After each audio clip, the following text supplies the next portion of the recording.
Pepsi-Cola, P-E-P-S-I. That's your smartest cola buy. Pepsi-Cola presents Counterspy.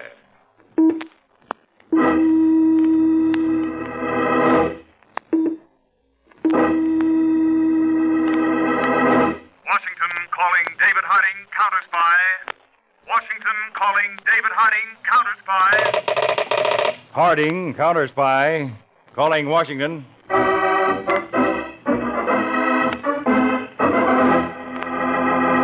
United States Counterspies, especially appointed to investigate and combat the enemies of our country, both at home and abroad.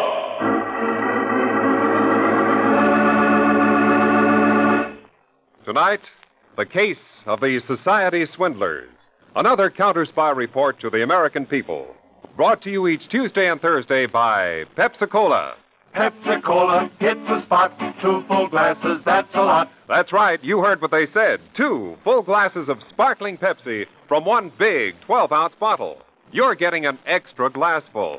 And what a delicious glassful. The most refreshing, delightful cola that ever tickled your taste. You can't top Pepsi's tangy flavor. And that big, big bottle saves you money, goes twice as far. Pepsi's America's big, big favorite. And America's biggest cola value. So why take less when Pepsi is best? Whenever you reach for refreshment, remember. Why take less when Pepsi's best? And now, to Counterspy.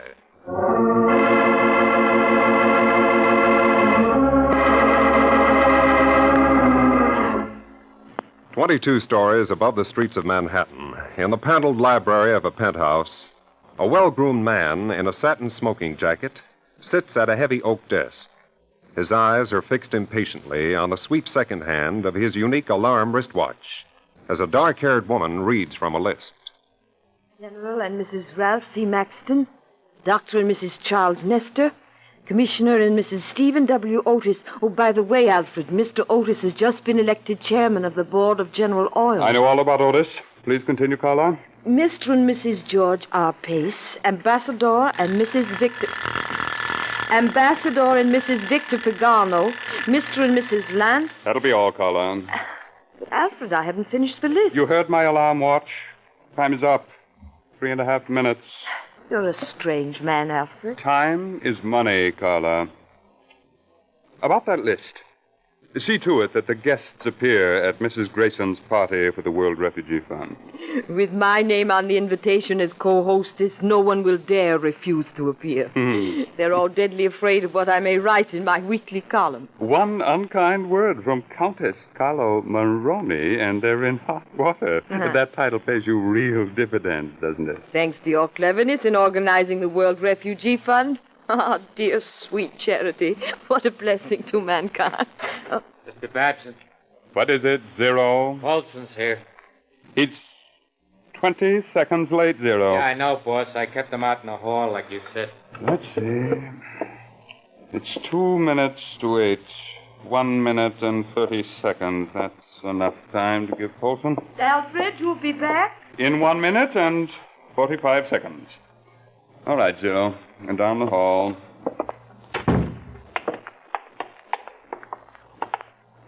Zero, did Polson walk up from the 20th floor as I ordered? Yeah, boss. Everything's set. Good evening, Polson. Hiya, Mr. Babson. You want to see me? Polson, you've worked the room, that table for me at 11 of our charity parties. You're an excellent croupier, and I pay you well. No complaints, Mr. Babson. Then, Polson, why did you withhold some of the money from your table at last night's party in Philadelphia? I'll give you exactly 20 seconds to explain. I don't get you. I was watching you, Polson. You cut yourself a nice slice. Oh, you got me wrong, Zero. I wouldn't do a thing like that to Mr. Babson. You're a liar. Zero, let him go. Okay, boss. I can explain, Mr. Babson. There's no time left to explain.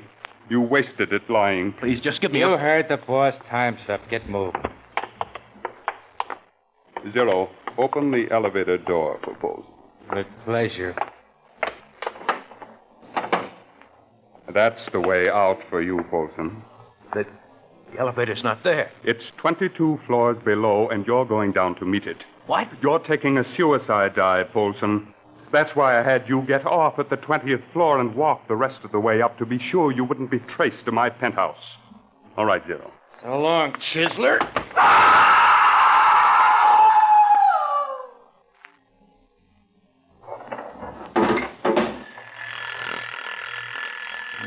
One minute and 30 seconds on the nose for Polson. You timed it just right, Mr. Babson. Of course, Zero. That's the way to treat time. Exactly right.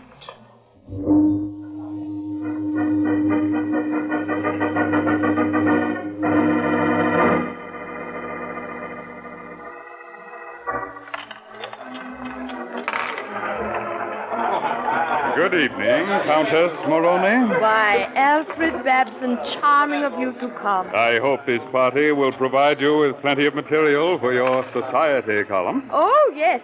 And the roulette table's just piling up money for the World Refugee Fund. Ah, sweet charity.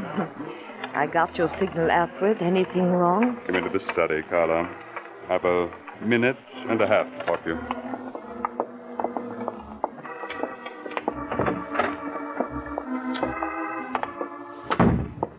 Carla, I heard something this afternoon that may mean trouble. Oh? About a man called George Walsh, the cleverest and biggest fake charity organizer on the West Coast. I've just learned that Walsh is headed here to begin operations in East Coast society circles. Alfred, we have that big affair at Vera Ashton's home outside Washington next month. Are you afraid of trouble over that? That you can leave to me. More important, Carla. Yes? You are a valuable asset in this business. If Walsh should try to buy you away from me... Don't you trust me? You know about Polson's suicide? The same thing could happen to anyone else who double-crossed me. My watch tells me our time is up. I have to be going. See you soon, Carla.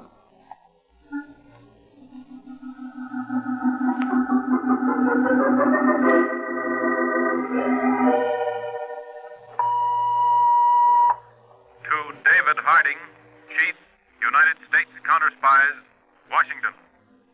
Copy of report from Counterspy Attaché, Paris.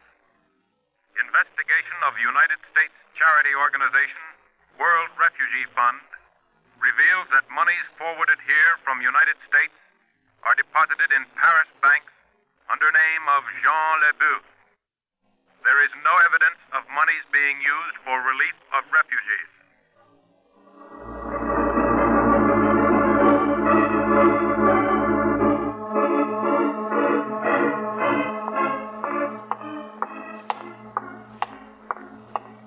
I beg your pardon, madam. Is there any way I can help you? This is Counterspy headquarters, is it not? I wish to see David Harding, and I don't need your help for that, young man. Madam, you shouldn't be in this corridor at all. You'll have to be announced. That's the rule. Rule. Government by bureaucracy. It wasn't this way when Grover Cleveland piloted our ship of state. Who shall I say is calling? I'll say who's calling when I get in there. Very sorry, madam, but I can't... Young man, remove your hand from my arm or I'll slap your face. Very well. Ruffian. An organization of ruffians. So there you are, David Harding. Well, Vera, for a moment I thought a tornado hit the building. We have an appointment, I think, David. Vera, you haven't changed a bit. Now sit down and cool off that temper of yours. David, I have a good mind to send a letter to the president about the way you run this office, and I would. If I didn't love you so darn much. You're a sweetheart. Oh, you're not fooling me with that sugar talk, David. Why did you ask me to come and see you? Vera, I see by the columns that you're giving a charity party next week out at your place in Chevy Chase. It'll make every other affair this season look sick. Countess Carla Moroni is my co-hostess. And the proceeds are to go to the World Refugee Fund.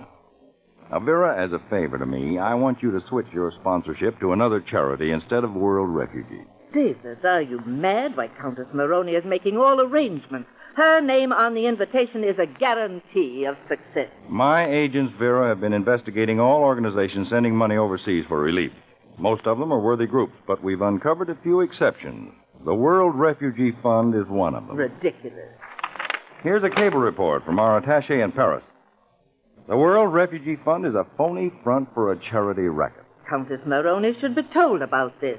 Our records show that every charity party sponsored for World Refugee was arranged by her. You mean then she should be arrested? Oh, no. Just now, she's of much more value to us on the loose.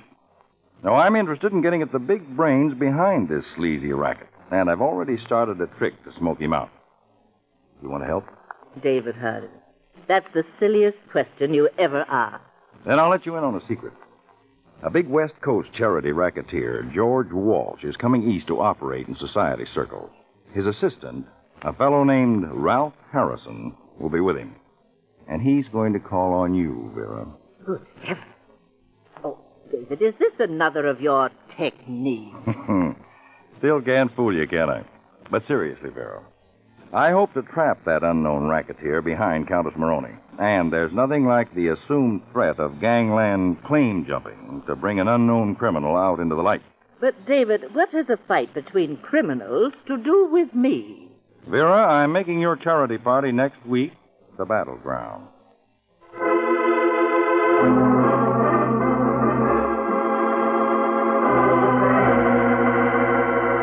Mr. Harding, I found this memo from you on my desk. Oh, yes, Peter. Mr. Ralph Harrison has a 5 o'clock appointment tomorrow in the solarium of Mrs. Vera Ashton's home. What's it supposed to mean? Just what it says. You'll keep that appointment as scheduled, Mr. Harrison.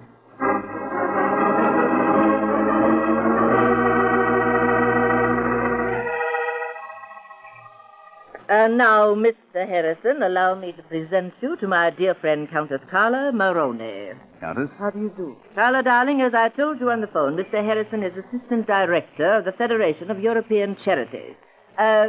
Do sit down, both of you. Thank you. Some tea, Carla? I can only stay a moment, Mrs. Ashton. You said you wanted to discuss something with me about our party here on Friday. Yes, well, you see, Carla, darling, Mr. Harrison's been showing me amazing figures of the work of his organization in the rehabilitation of war orphans. And he has convinced me that the proceeds of our party should go to his group instead of Mrs. Ashton, our party was arranged for the World Refugee Fund. Besides, the invitations are all out with my name on them. I'm sure the Countess won't mind lending her name to another worthy cause. I certainly do mind. Mrs. Ashton, unless you go through with our original plan, I'll have a great deal to say about it in my newspaper column. Good afternoon. Just a minute, Countess. May I see you to your car? Excuse us, Mrs. Ashton? Certainly. This way, Countess. Countess, I want to talk to you about George Walsh. Walsh? Mm-hmm. He likes the way you work the angles. He's my boss. And he's ready to offer you double the percentage you get now. I don't know what you're talking about. Countess, we know you're in the racket. Racket? What impudence. I'm at the Crescent Hotel, Countess. You can call me when you decide to accept Mr. Walsh's offer.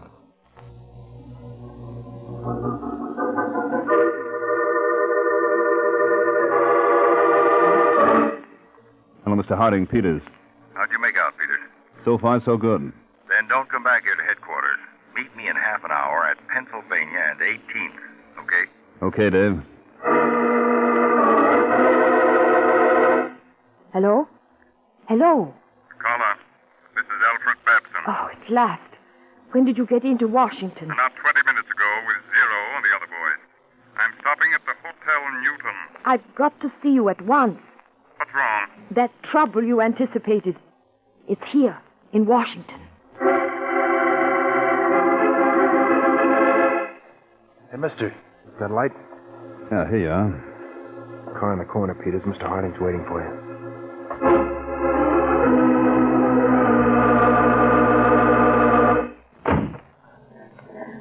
Drive over the viaduct, Rope. Right, Chief.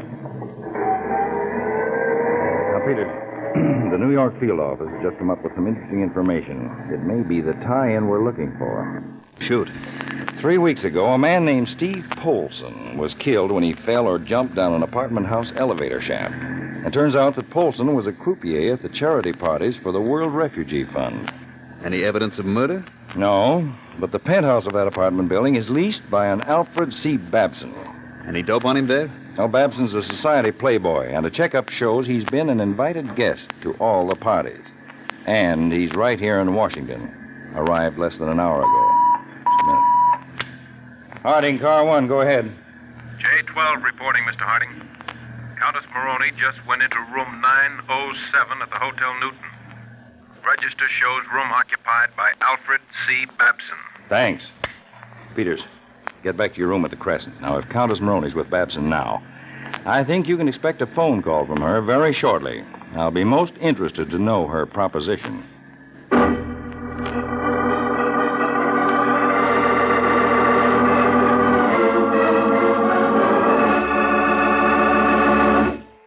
In just a moment, we'll return to Counterspy, brought to you by Pepsi-Cola.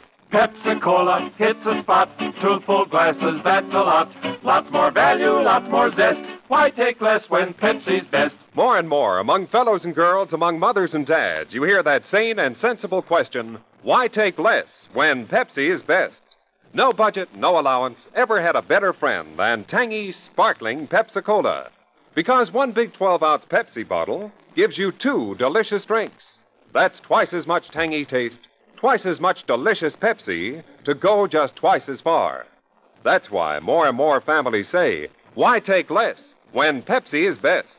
Yes, families like yours and mine. Families all over America. They're all saying, why take less when Pepsi is best? Pepsi-Cola hits a spot. Tastes terrific when you're hot. More and better than the rest. Why take less when Pepsi's best? Today, tomorrow, always. Get America's biggest cola value. Take home a carton of 6 big Pepsi bottles. Insist on Pepsi at the store. And say Pepsi at the fountain. Say Pepsi at the stand. Say Pepsi. Whenever you reach for refreshment, remember, why take less when Pepsi's best? And now, back to Counterspy. In a Washington hotel room, charity racketeer Alfred Babson and Countess Carla Maroney are discussing George Walsh's offer.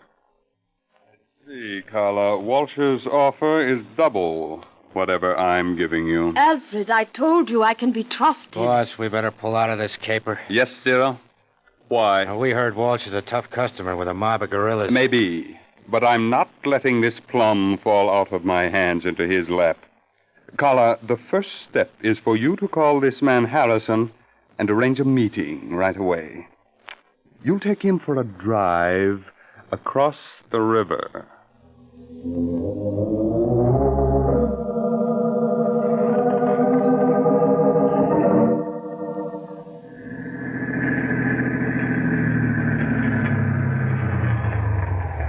Why park here, Countess? I want to talk to you alone, Mr. Harrison, about the offer you made me on behalf of Mr. Walsh. You ready to switch over to the smart money? I've been thinking about it seriously. Can I tell Mr. Walsh it's all set? Yeah, you can tell Walsh it's all set. Hello, stranger. Okay, Countess, go take a walk. Yes. All right, Zero. Nice dame, the Countess. Look, Harrison, my boss has a proposition for your Mr. Walsh. And what's the gun for? Just to make sure you listen. Now, my boss figures there's plenty for 2 outfits in this territory. If your Mr. Walsh wants to play nice, okay. If he don't, then there's a lot of shooting And that means the law.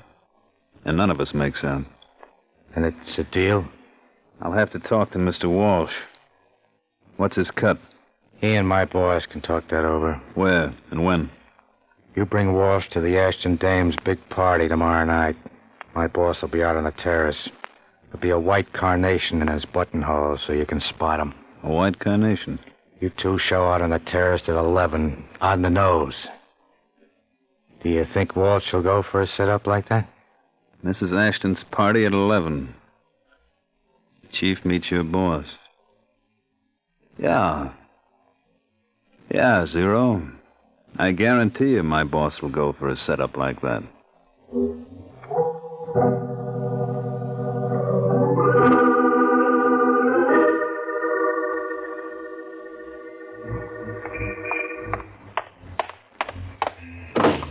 All right, Zero, get going.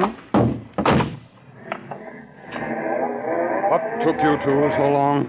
Boss, I told you on the phone I closed the deal with Harrison, then I took him to where he could get a cab back to Washington. And Zero had to pick me up again. After all, this is my car. Very well. You keep driving around a while, Zero. And this is the safest place to talk. Has something new gone wrong, Alfred? No, but I'm sure Walsh will try everything to put me out of the way. But this time, Carla, he's meeting his master. No, Alfred. No more murders. I want to get out of this. Carla, there's only one way out of this for you. The way Paulson took. Now, Zero, about the plan. This is to be timed to the split second. At Mrs. Ashton's house, there's a set of French windows which lead from the drawing room out to the terrace.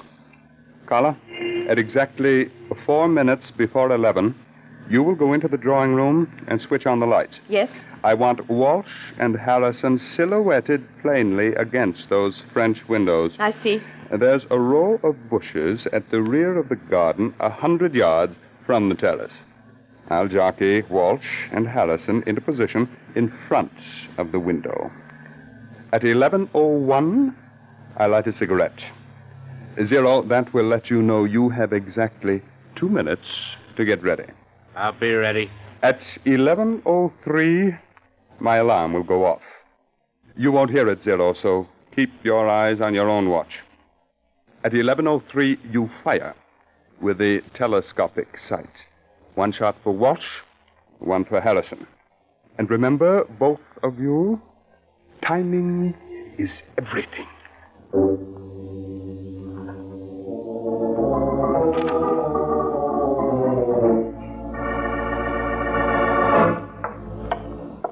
Dave, I've got something that could have helped us on this case. And what is it? Well, I took our specifications for a miniature camera to one of the best manufacturers in the country. Told him the camera was to be used as standard equipment for all counterspies. Their production engineer gulped a couple of times, then put our camera on a priority basis. Yeah. Well, here's a dummy model. Hey, Peters. This certainly is a honey. Mm-hmm. Simple to operate, sturdily built, and films can be bought anywhere. The manufacturer really did himself proud. He's even going to use a faster lens, for one thing, and the camera will be lighter in weight. Oh. When can we get these in quantity? I'll phone him you're okay. He'll start deliveries right away. Do it. It's too bad we couldn't use one of these cameras tonight on this Babson case, Chief. It'd be just the thing. Yep, I'm sorry, Peter. But make your phone call and let's go. We've got a bit of a ride out to Mrs. Ashton's house in Chevy Chase.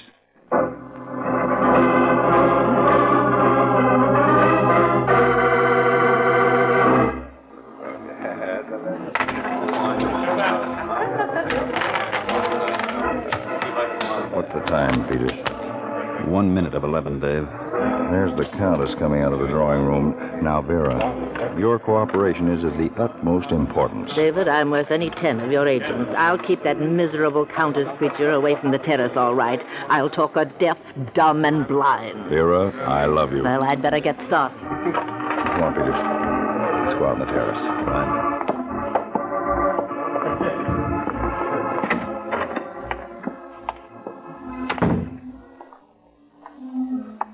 Down there by the French windows, Dave. That must be our man. Oh, white carnation in his lapel. Pardon me. No? You have the time? Oh, yes. Just 11. We're on the nose. As Zero said you wanted it. You, Harrison? That's right. This is my boss, George Walsh. Walsh, this is a pleasure.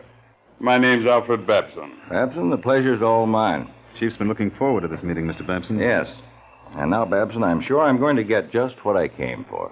Walsh, haven't I seen you someplace before? I've been seen a lot of places before. Cigarette ball? No, thank you.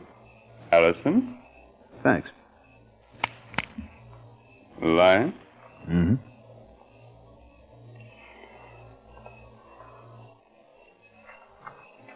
Well, Walsh, we'll have everything settled in less than 2 minutes. We both know what we want, and I'm a stickler for time. I noticed that wristwatch of yours. That's an alarm on it. Nice gadget. No, thank you. I had it made especially. Now, Walsh, let's hear your plan. Okay, Babson. Here's my plan. Don't try to get out of it, Babson. My arm. The more you struggle, the more it'll hurt. Go. That's a hammer hold the chief's got on you, Babson. Keep it up and you'll have a broken arm. All right. That's better.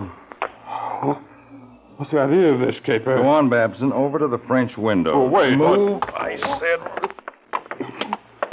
What? French window? We can't stand here. No? Somebody will see us.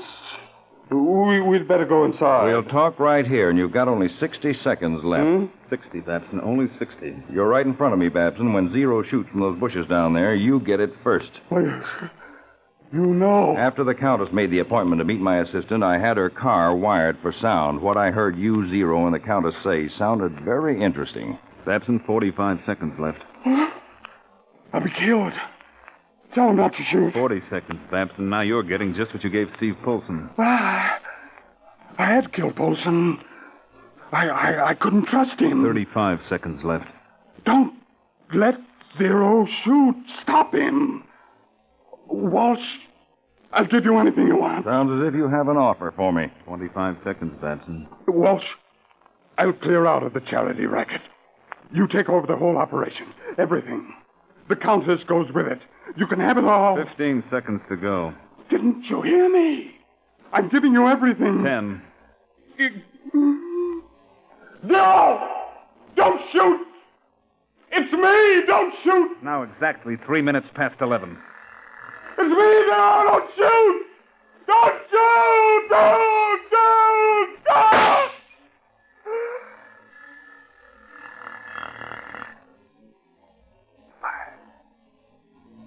I wasn't shot. No. But that shot... Fired by one of my men as a signal to let me know that everything down there was under control. But Zero... We got Zero. And with your confession, Babson, the government closes this case. Government? Babson, while your mouth is open in that stupid gate, keep it that way. Mr. George Walsh here is David Harding, chief of the Counterspy. That's right, Babson, and I can guarantee you personally, when the time arrives for your trial, the jury isn't going to show you any charity.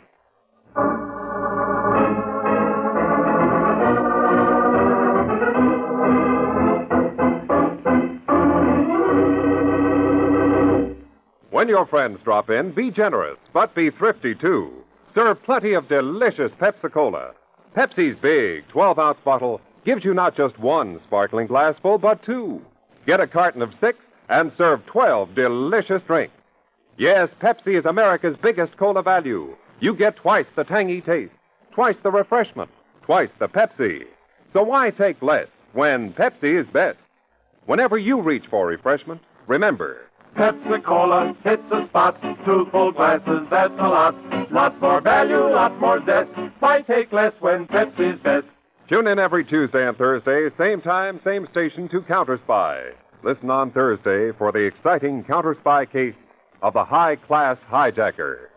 Bottle of chloroform, drops of green oil, and eyes without a body, the result is unpredictable. Add these ingredients to a clever and dangerous underworld operation, and the result is action. That's our case for next Thursday, day after tomorrow. I invite you to be listening for... Case of the high-class hijacker on Counterspy. Tonight's Counterspy program originated in New York, was directed by Leonard L. Bass, dramatized by Edward J. Adamson, and featured Don McLaughlin and Mandel Kramer, with music by Jesse Crawford. Counterspy is a Phillips H. Lord production for Pepsi-Cola. Enjoy some Pepsi, ice cold tonight.